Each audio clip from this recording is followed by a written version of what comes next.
কত degree? 38 degree. Normal position হচ্ছে 25 অথবা 26, 27, 22, এটা হচ্ছে নর্মাল। যদি 38, ফেসবুকে লিখছে যে সৌদি আরবের চেয়েও বাংলাদেশের বর্তমানে তাপমাত্রা বেশি। এই তাপমাত্রা বাড়িয়ে দিয়েছে গণপ্রজাতন্ত্রী বাংলাদেশ সরকার শেখ হাসিনা। তিনি বাড়াইছে না? কেন? বাংলাদেশ পরিচালনা করে কে? আমাদের নেতৃত্ব পরিচালনা করে।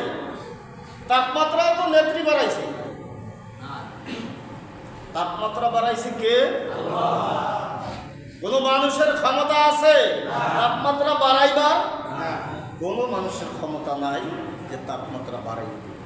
তাপমাত্রা বাড়াইবার মালিক, কমাইবার মালিক। কিন্তু সেই আল্লাহকে আমরা ভুলে যাই। সেই আল্লাহকে আমরা ভুলে যাই, আল্লাহকে স্মরণ করি না।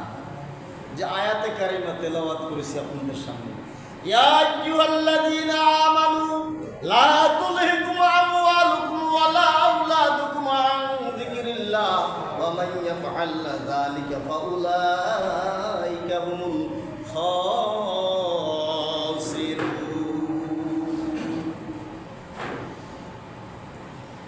ও দুনিয়ার মানুষ, ইয়া আইয়ুহাল্লাযীনা আমানু, ঈমানদারকে ডেকে বললেন আল্লাহ, লা তুলহিকুম আমওয়ালুকুম ওয়ালা আওলাদুকুম, দুইটা জিনিসের কারণে মানুষ গাফেল হয়ে যায়, আল্লাহকে ভুলে যায়। দুইটা কারণ আগেও মনে হয় আমি বলেছিলাম। দুইটা কারণ হলে আল্লাহকে ভুলে যায়, আল্লাহকে আর স্মরণ থাকে না। একটা কারণ হচ্ছে যদি অনেক টাকার মালিক হয়ে যায়, কোটি কোটি টাকার যদি মালিক হয়ে যায়, ওই ব্যক্তিও আল্লাহকে ভুলে যায়।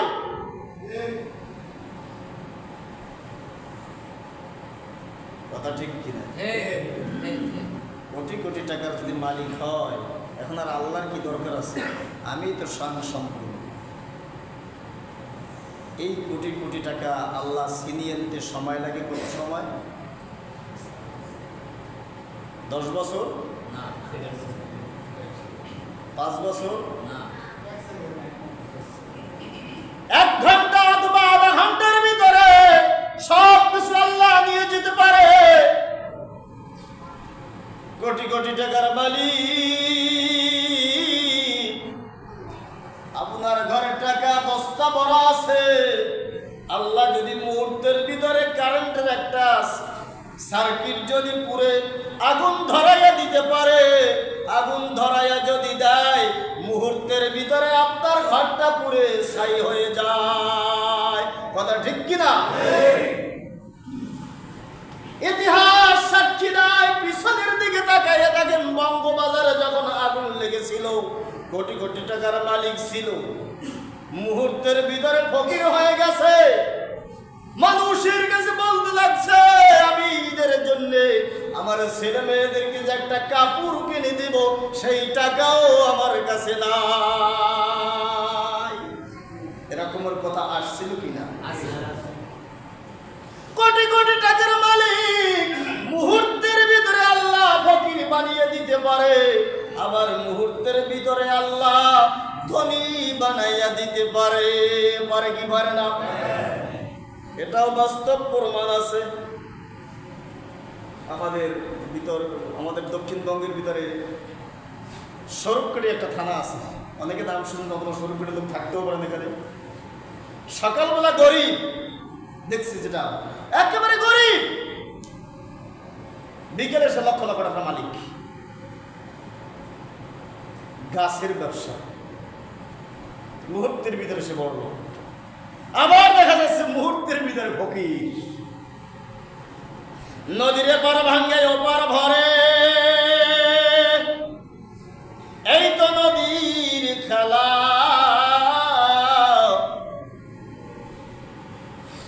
সকাল বেলার ধনী রে তুই, ফকির সন্ধ্যা বেলা। ইয়া আইয়ুহাল্লাযীনা আমানু লা তুলহিকুম আমওয়ালুকুম মালের জন্য আল্লাহকে ভুলে যায়, লক্ষ লক্ষ টাকার মালিক হয়ে গেছে।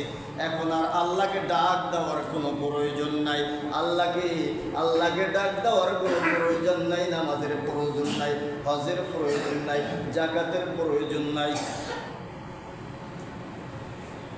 দান সদকার কোনো প্রয়োজন নাই। আমি তো এখন সম্পূর্ণ। আমার আল্লাহ ডাক দিয়া বলেন, বান্দা তুই চিন্তা করিস না, মুহূর্তের ভিতরে আমি আল্লাহ আবার তোকে ফকির বানাইয়া দিতেছি।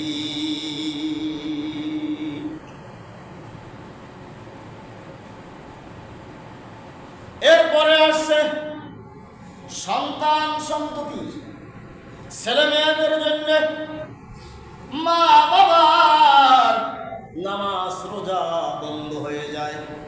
মা বাবা ছেলে মেয়ের কারণে নামাজ পড়ে না, এরকম আছে কিনা?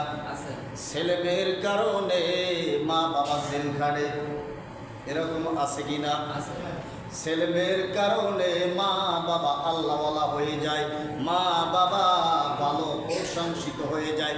অমুকের ছেলেটা বড় ইঞ্জিনিয়ার সাহেব, তার আব্বা আম্মার কতটা সম্মান, কথা ঠিক কিনা?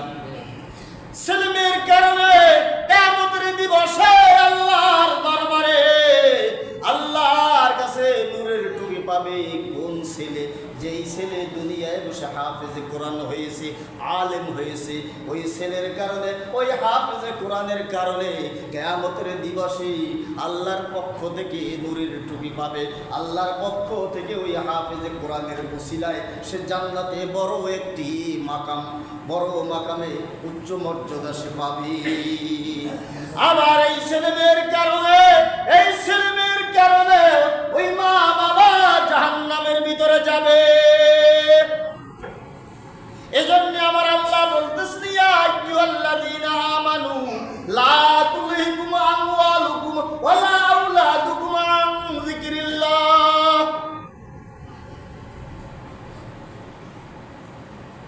ওয়া মান ইয়াফআল যালিকা ফাউলাইকা হুমুল খাসিরুন। যেই ব্যক্তি ছেলে মেয়ের কারণে, টাকা পয়সার কারণে যদি আল্লাহকে ভুলে যায়, আল্লাহকে শরণার্থে আল্লাহর জিকির থেকে যদি ভুলে যায়, আমার আল্লাহ বলতেছেন ফাউলাইকা হুমুল খাসিরুন, অবশ্যই ওই ব্যক্তি নিজেই ক্ষতিগ্রস্ত হলো। আমি কিন্তু বানাই বলতেছি না, কোরআন থেকে বলতেছি। যে আয়াতে কারিমা আজকের খুতবায় চলে এসেছে, খুতবায় আলোচনা এসেছে হিসাব এবং নিকাশ। হিসাব নিকাশ আমার জন্ম থেকে শুরু করে মৃত্যু পর্যন্ত, বালিগ হওয়ার পর থেকে জ্ঞান থাকা পর্যন্ত, হুঁশ থাকা পর্যন্ত, মৃত্যুর আগ পর্যন্ত একটা হিসাব করে যদি টান দেই, এই যে প্রায় 100 বছর আমি কি কাজ করেছি, ভালো করেছি না মন্দ করেছি, নামাজ পড়ছি কিনা না পড়ছি, রোজা রাখছি কিনা না রাখছি, হজ করছি কিনা না রাখছি, এই হিসাবটা যদি টান দেওয়া হয় আর এই হিসাবের ভিতরে যদি ঘাটতি হয়ে যায়, অবশ্যই আমার আল্লাহ ডাক দিয়া বলেন, বান্দা তোর জন্য আমি জাহান্নাম তৈরি করে রেখেছি। হিসাব, নিজের হিসাব নিজেই তো ভালো জানি। আমার বালেগ হওয়ার থেকে শুরু থেকে এ পর্যন্ত কত ওয়াক্ত নামাজ আমার থেকে চলে গেছে জানা আছে কিনা? অনেকেরই জানা আছে, মনে আছে। কতটা খারাপ কাজ করছি এটা তো আমার জানা আছে। কত মানুষের ঠগাইয়া টাকাগুলা খাইছি এটা তো আমার জানা আছে। কত মানুষের পরের হক ঠগাইয়া খাইছি, আপন বোনের হক ঠগাইয়া খাইছি, বাইর হক ঠগাইয়া খাইছি। এরা তো এই কথাগুলো আমার তো অবশ্যই জানা আছে, কথা ঠিক কিনা? হিসাব টান, হিসাবের ভিতরে সব কিছু চলে আসবে। এই মেমোরির ভিতরে সব কিছু জানা আছে, কতটা আমি অন্যায় করেছি, কতটা অপরাধ করেছি, এগুলা আমার হিসাব টান দিলে হিসাবের ভিতরে পাওয়া যায়।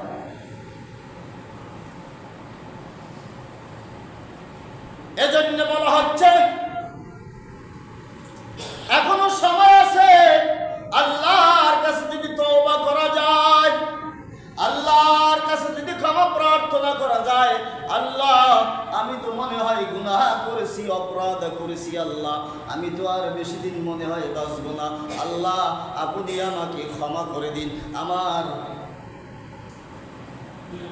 আমি যে নামাজ কাজা করেছি, আল্লাহ এই নামাজগুলা আমাকে পড়ার সুযোগ দেন, কাজা করি, যেটাকে বলা হয় উমরি কাজা।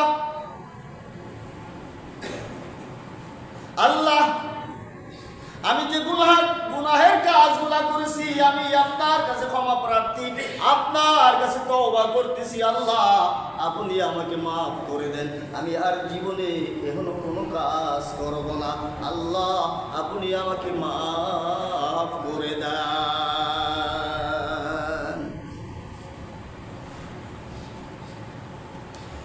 আমার আল্লাহ ডাক দিয়ে বলেন, বান্দা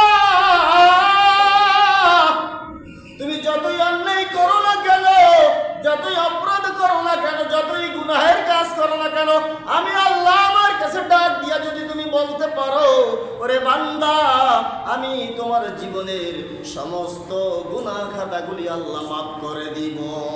এই জন্য আমার আল্লাহ কোরআনুল কারীমের ভিতরে ঘোষণা করতেছেন, লা তাকনাতু মির রাহমাতিল্লাহ, ও আমার বান্দা বান্দিরা তোমরা আমার রহমতের থেকে নৈরাশ হয় না, আমার রহমতের থেকে তোমরা দূরে সরে যেও না। আমি অবশ্যই আমি আল্লাহ তোমাদের প্রতি রহমত বর্ষিত করে দিব।